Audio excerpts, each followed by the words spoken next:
할렐루야.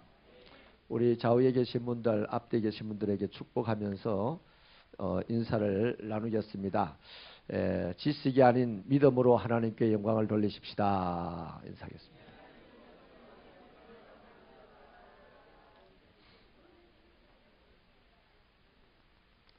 한 번 더 축복해 주세요. 당신의 믿음 위에 역사하는 하나님의 영광을 보고 싶습니다. 이렇게.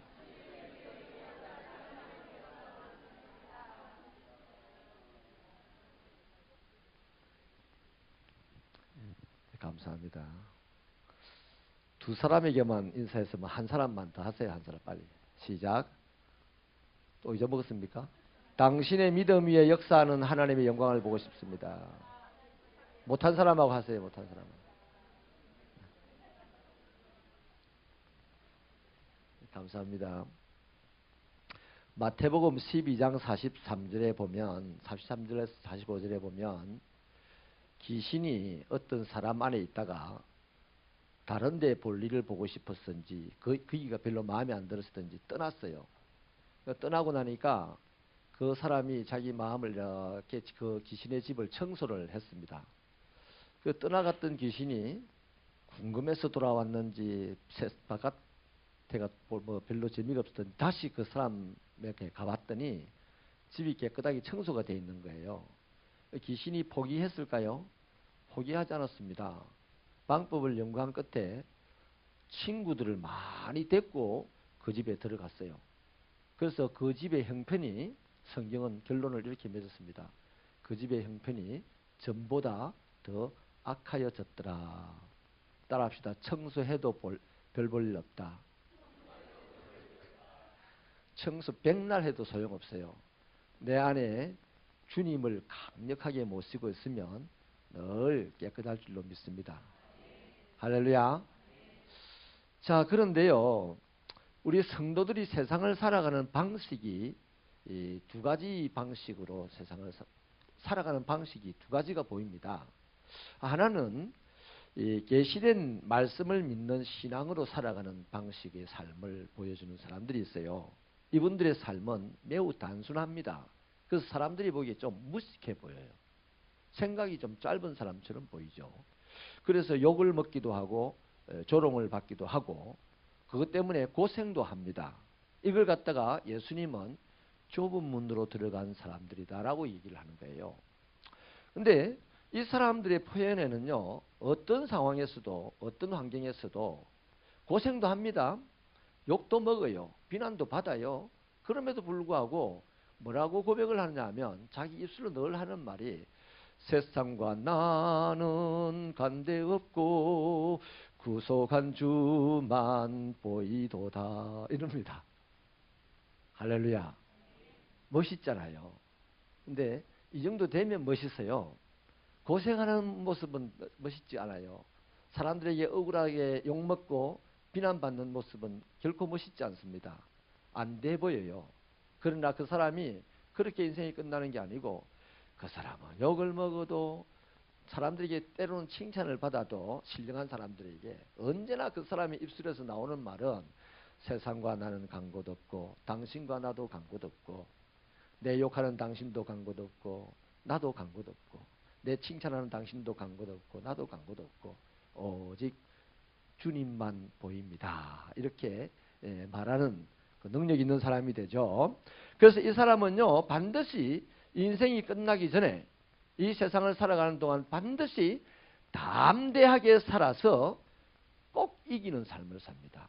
그리고는 간증거리가 있는 삶이 되고 드디어 하나님을 이 세상에 소개하고 하나님께서 영광 받으시는 그런 삶을 사는 거죠. 이런 삶이 되기를 바랍니다. 그런데 또 다른 패턴이 있어요. 자신의 구축된 지식으로 세상을 살아가는 사람이 있습니다. 그러니까 이 예수를 믿고 신앙생활을 하는 사람들 중에서도요, 성경의 지식을 계속 습득을 하고 그러면서 세상 지식도 자연스럽게 습득이 됩니다. 세월이 가면 어른이 되어 가면서. 그래서 이 세상의 온갖 지식들과 심지어 성경까지도 지식으로 막 자신에게 구축하여서 살아가는 사람이 있습니다. 이런 사람은 똑똑하다고 칭찬도 받고 추앙도 받아요. 별로 그렇게 고생하지 않고 화려하게 살아갈 수가 있습니다. 심지어는 신지식까지 있기 때문에 고상하게 보입니다. 그런데요, 이런 사람의 삶은 이상하게 복잡해집니다. 시간이 갈수록 점점 복잡해져요. 그래서 이 사람들은 세상과 타협하거나 아니면 세상과 굴복할 때가 많아요. 자, 세상에 들어가면 세상과 타협하거나 세상에 굴복하고 하나님의 백성인데도, 또 교회에 오면 교회에 와서 하나님의 일에 시비하거나 그 일에 변명하거나 이럽니다. 똑똑한데, 고상한데 세상에서는 타협하거나 굴복하고 교회에서는 시비하거나 변명하거나 이렇게 한다. 청소 하나를 해도요, 말 해년 해마다 2번씩이나 합니까? 한 번만 하면 되지요. 이건 시비하는 거죠. 근데 아이고 내가 이러쿵저러쿵 해서 청소를 못 왔어요. 못 왔어요. 이러거나 이거 변명하는 거죠. 지식으로 자기 지식을 구축하면서 신앙생활 하는 사람은 주의 일에 딱 2가지 합니다. 시비 아니면 변명. 그런데요, 이 말씀을 믿는 믿음으로 살아가는 사람은 변명하지 않습니다. 말도 많이 안 해요. 그냥 주의 말만 하는 거예요. 드보라가 훌륭한 건요, 다음에 언제 한번 또 나누겠습니다만, 드보라가 훌륭한 건 사람 말 안 했어요. 하나님의 말씀만 했어요. 근데 바락이라는 사람은 하나님의 말을 듣고 지 말만 합니다. 지 말만. 그래서 드보라가 신경질 났는가 봐. 그래서 니는 내가 너와 함께 가서 네가 전쟁을 실컷 하고 하기는 할 거다마는 영광은 다른 사람이 차지할 거다 그래. 주의 일 하면서 사람 말 많이 하면 주의 일 하면요, 실컷 일은 했어. 근데 영광은 다른 사람이 하나님께 돌립니다. 할렐루야. 이러지 마시기를 바랍니다. 영광도 돌려야 되지. 일도 하고 영광도 돌려야 되지. 일만 하고 영광 못 돌리면 그거 좀 억울하잖아요.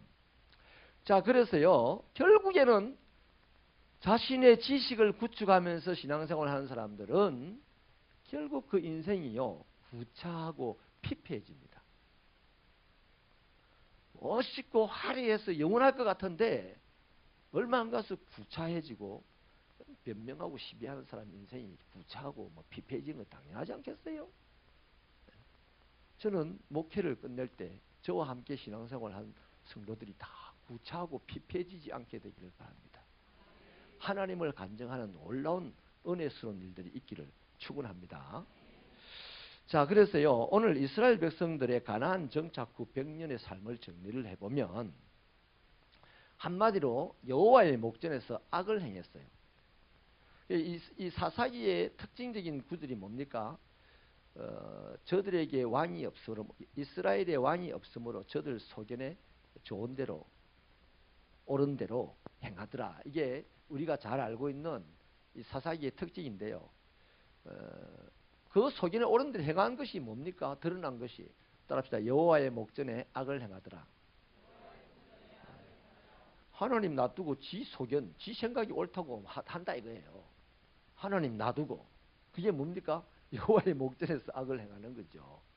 그래서 여호와의 목전에서 악을 행한다 이게요, 이스라엘이 다른 나라의 침략을 받아서 괴로움을 당할 그 항상 전에 시작은 바로 그겁니다.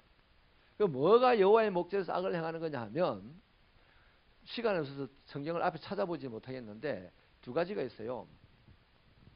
하나님이 하신 일을 잊어버렸어요. 기억하지 않았어요. 이스라엘 백성들이 가나안 땅에 들어가가지고, 가나안 땅에 들어가서 100년을 사는 동안 하나님이 저들에게 하신 일을 기억하지 않았습니다. 하나님이 저들에게 하신 일이 뭐예요? 애굽에서 건져내시고, 가나안에서 인도하고 보호하시고, 광야에서 인도하시고 보호하시고, 가나안 땅을 차지하게 하신 그 하나님의 일을 그들이 기억하지 않았어요. 이게 바로 여호와의 목전에서 악을 행한 것이고, 또 다른 하나는 가나안 땅에서도 하나님의 종들이 하나님의 말씀을 계속 선포합니다. 그 계시된 하나님의 말씀을 멸시했어요. 하나님의 말씀을 등한히 여겼다 이거죠. 그래서 사랑하는 여러분, 오늘 하나님의 백성들이 이 자리에 다 모였다고요. 이 자리에 다 모였다고 하나님이 기뻐하는 사람이냐? 그렇지는 않습니다. 저는 여러분이 다 하나님이 기뻐하시는 분들이 되시기를 바랍니다. 어떤 사람이 하나님이 어떤 사람을 기뻐하지 않느냐 하면 여호와의 목전에서 악을 행하는 사람. 하나님 앞에 예배를 드리러 나와가지고, 하나님 앞에 기도하러 나와가지고, 하나님 앞에 찬양하러 나와가지고, 하나님이 내게 행하신 일들을 기억하지 않는 사람, 그 하나님 앞에 지금 악을 행하고 있는 중이에요. 또 지금 하나님의 말씀을 증가하는데 하나님의 말씀을 등한히 여기는 사람, 소홀히 여기는 사람, 하나님의 말씀을 탱 하고 안 듣는 사람, 탁탁 반사시키는 사람, 이게 바로 하나님 앞에서 악을 행하는 사람입니다. 저 사사시대 사람들만 그들이 행한다면 이 말씀은 오늘 우리가 볼 필요가 없는 말씀이죠. 그래서 이스라엘 백성들이 그렇게 하나님이 하신 일을 잊어버리고 하나님의 말씀을 소홀히 여겼더니 결국 어떻게 되냐? 아까 말했던 그 세상 지식으로 이제 살아야 되는 거잖아요. 가나안 땅에서, 가나안을 보면서. 그래서 가나안 사람들과 타협을 합니다. 그래서 하나님도 믿고 또 가나안은 우상도 섬기고 이렇게 타협을 하면 멋있는 신앙인 같아 보여요. 그래서 가나안 사람들과 타협하고 하나님의 백성들은, 하나님의 종과는 시비를 붙고, 그게 어떻게 틀렸느냐? 우리 하나님의 백성들이 가나안 사람들보다 잘 사냐? 저 사람들 잘 살기 때문에 저 사람들의 신앙도 우리가 받아들일 건 받아들여야 되지 않냐? 이제 이런 식으로 타협하고 시비한 거죠. 결국 이제 우상에 빠지게 됐는데 그들은 가나안에 굴복해 버렸습니다. 여리고성을 무너뜨리고 막 노도와 같이 남부의 다스왕, 북부의 서른 왕을 막 결박하여 죽이고 막 해오던 그 60년, 70년 전에 여호수아 생존 시기에 그때는 굴복하지 않았거든요. 근데 지금은 가나안에 굴복했어요. 몇몇이만 살려줬단 말이죠. 가나안 족속들을. 귀찮아서 살려줄 수도 있고, 노예로 부려먹으려고 살려줄 수도 있었고, 겁이 나서 며칠은 살려주기도 했어요. 근데 지금 살아남은 이민족들이 얼마 없는데도 불구하고 100년이 지나고 나니까 그 이민족들에게 오히려 착취를 당하고 굴복하더라 하는 것입니다. 그 결국에는 이제 피폐하고 구차한 삶이 된 것이죠. 가나안의 지배가 너무 힘드니까 이제 부러지게 된 것이 100년의 삶을 정리한 겁니다. 그러니 가나안 땅에 들어가서 하나님을 잘 섬기면서 살아라고 했는데 가나안 땅에 들어가 가지고 하나님을 안 섬기고 오히려 구차하게 되더라고요. 믿음의 가문들이 보면 뭐 우리는 3대다 4대다 5대다 믿음의 가문이 대수가 많을수록 훌륭한 사람들이 많이 나와요. 근데 그거 믿고 있다가는요 구차하고 피폐해질 수 있어요. 절대로 난 믿음의 가문이다 하는 이거 가지고 훌륭한 인생이 되는 건 아닙니다. 그러면 어떻게 해야 되냐? 여기 핫솔왕 야빈을 보면요. 우리가 정말 뼈저리게 새겨둬야 될 것이 있어요. 이 핫솔왕 야빈이라는 사람, 야빈이라는 이름은 옛날에 여호수아가 처음 가나안을 정복할 때 야빈 왕이 있었어요. 야빈이라고 하는 왕이, 대단한 왕이 있었습니다. 그런데 여호수아에 의해서 죽음을 당했거든요. 그랬는데 100년이 지나고 난 다음에 누군가 야빈이라는 이름으로 일어났어요. 지금 이 야빈은 그때의 야빈이 아니단 말이죠. 이름만 지금 따왔습니다. 왜 따왔겠어요? 100년 전에 핫솔 왕을 우리는 다시 건국하였어. 이것들을 다 몰아내리라. 이런 야망을 가지고 자기 이름을 야빈이라고 지은 거다 말이에요. 이 야빈이라는 이름만 봐도 이스라엘이 얼마나 지금 쪽박을 차고 있고 그 며칠 안 남았던 가나안 부족들이 얼마나 지금 득세를 했는지 알 수가 있는 거죠. 근데 이 야빈의 이름이 뜻이 이해하다입니다. 지식이라는 뜻입니다. 그래서 야빈은 자기가 총명했습니다. 통솔력도 있었습니다. 지식도 있었습니다. 굉장히 연구도 잘했습니다. 그래서 그 당시에 없었던 세계 최초의 철병거를 만들어서 900성을 가지고 이스라엘을 확 지금 지배하고 있는 거예요. 20년 동안이나. 그러면 여러분 여기서 우리가 한 가지 이제 정리를 해볼 것이 있습니다. 꼭 기억하고 이제 살아야 될 것이 있는데, 저와 여러분은 하나님의 백성이죠. 그 당시 가나안 땅에 살았던 이스라엘 백성들을 가만히 보면 이스라엘 백성들이 하나님의 계시된 말씀으로 그분의 은혜로 살지 않고 가나안 땅에 지식으로 살려고 했었어요. 결국에 어떻게 무엇 때문에 하나님의 은혜와 말씀으로 안 살고 가나안의 지식으로 살려고 했겠습니까? 가나안 땅 사람들이 총명하고 똑똑하고 화려하고 고상하고 멋있거든요. 또 부자고. 그렇게 해서 그 사람들은 가나안의 지식으로 살았는데, 오늘 우리가 이 점에서 명심해야 될 거요. 여러분, 우리는, 하나님의 백성은 하나님의 은혜와 말씀으로 살아야 돼요. 하나님의 은혜와 말씀이 없는 사람이 공부를 제일 잘해서 수능 성적이 30만 명 중에 1등 했다 치도요, 그 친구 망합니다. 하나님의 백성이 하나님의 은혜와 하나님의 말씀이 없이 똑똑하면 돌아야 됩니다. 사기꾼 됩니다. 하나님의 백성에게는 때로는 지식이 부족해도 괜찮아요. 때로는 능력이 없어도 괜찮아요. 지식도 필요하고 능력도 필요해요. 그러나 그보다 더 기본적으로 있어야 될 것이 하나님의 은혜와 하나님의 말씀입니다. 하나님의 은혜와 하나님의 말씀으로 딱 포장된 기반을 조성하고 그 위에 세워진 지식과 능력이 하나님의 영광을 드러낼 수가 있고 세상을 지배할 수 있는 것이 되지, 하나님의 은혜와 하나님의 말씀이 없는 지식이나 능력이나 경험은 잘 되는 것 같으나 금방 거꾸로집니다. 그리고 특히 분명해서 세상 못 따라가요. 한 예를 들게요. 크리스마스 추리가 뭡니까? 성탄절에 하나님께 영광 돌리기 위한 그리스도인들의 문화 아닙니까? 그런데 교회가 크리스마스 추리 해놓는 거요, 저 시청이 해놓는 거 잽이 안 돼. 세상이 저 술집에서 해놓는 거 잽이 안 됩니다. 예수 믿는 사람이요, 학문이나 문화나 또 건세나 스포츠나 이런데 아무리 잘해도요, 세상 사람 못 따라가요. 못 따라가요. 그런데 가끔 세상을 이기는 사람이 있어요.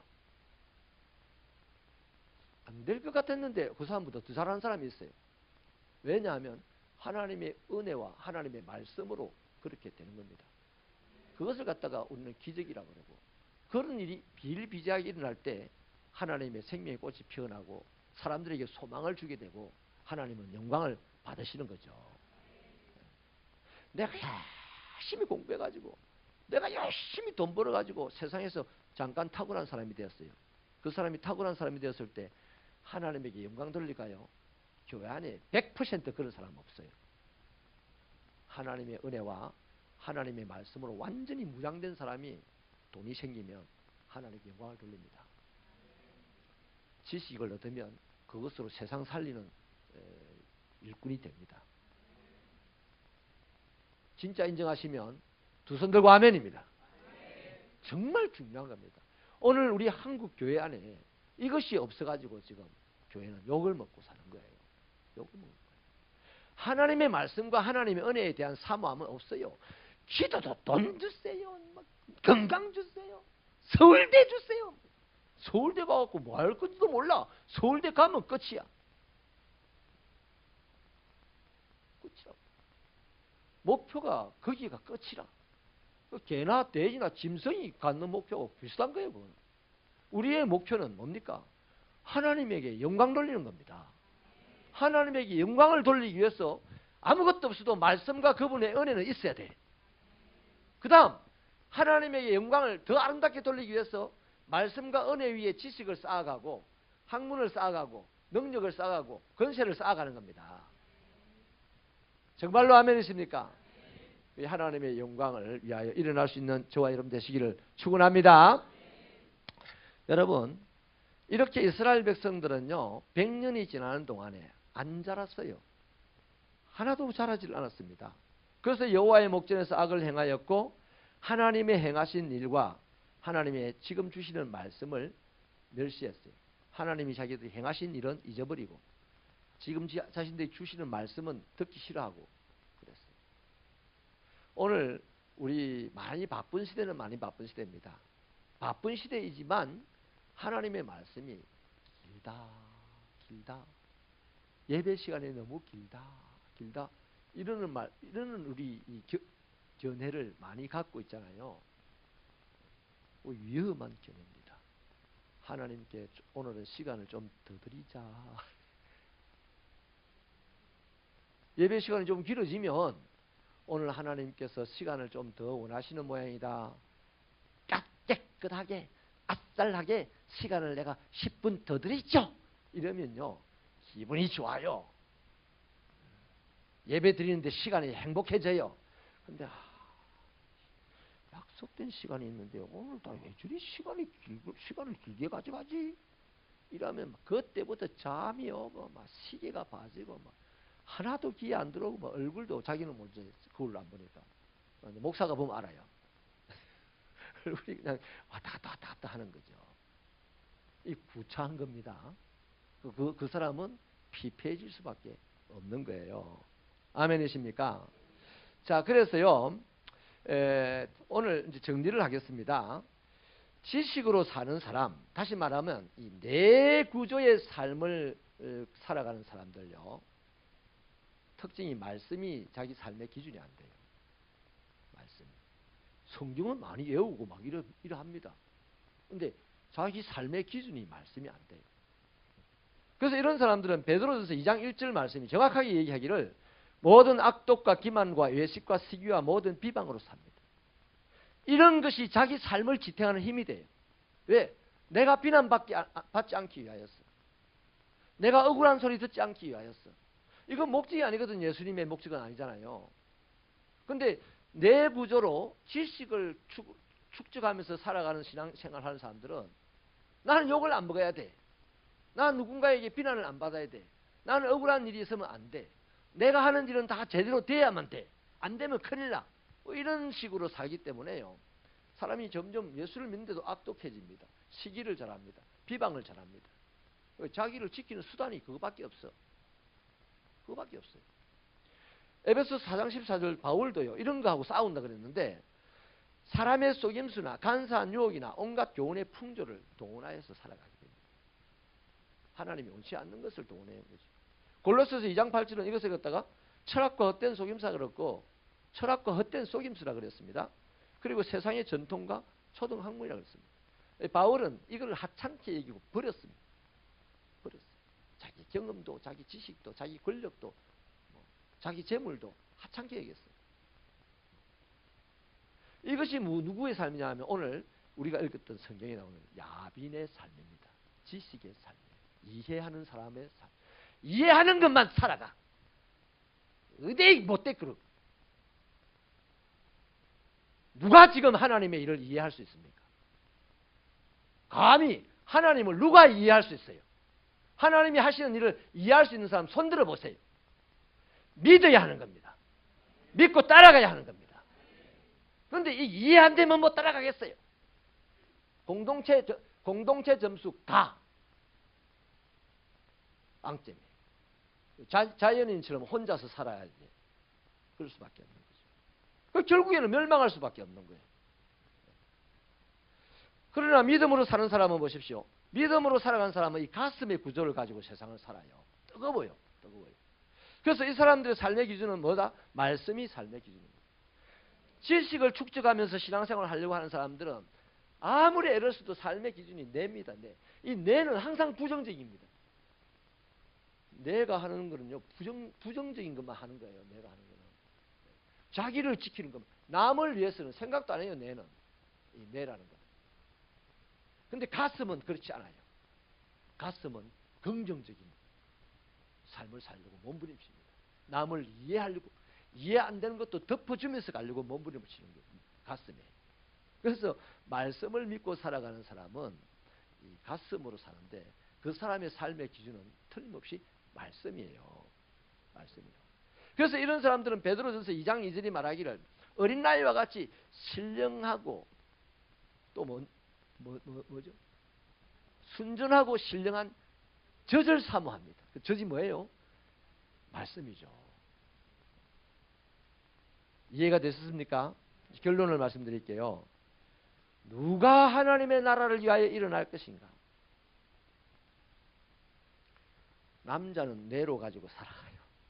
여자는 가슴으로 살아갑니다. 대체로 그래요. 대체로. 꼭 다 그런 건 아닌데.